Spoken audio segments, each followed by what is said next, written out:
الله الذي جعل لكم الليل لتسكنوا فيه والنهار مبصرا إن الله لذو فضل على الناس ولكن أكثر الناس لا يشكرون ذلكم الله ربكم خالق كل شيء لا إله إلا هو فأنا تؤفكون كذلك يؤفك الذين كانوا بآيات الله يجحدون الله الذي جعل لكم الأرض قرارا والسماء بناء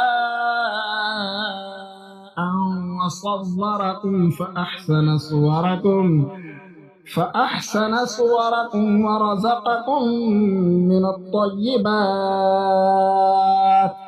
ذلكم الله ربكم فتبارك الله رب العالمين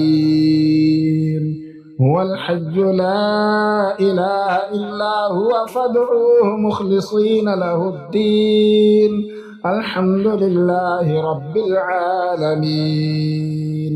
قل إني نهيت أن أعبد الذين تدعون من دون الله لما جاءني البينات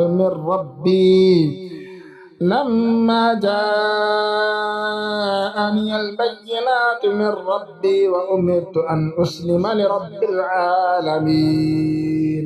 هو الذي خلقكم من تراب ثم من نطفة ثم من علقة ثم يخرجكم طفلا ثم لتبلغوا أشدكم ثم لتكونوا شيوخا ومنكم من يتوفى من قبل ولتبلغوا أجلا مسمى ولعلكم تعقلون هو الذي يحيي ويميت فإذا قضى أمرا فإنما يقول له كن فيكون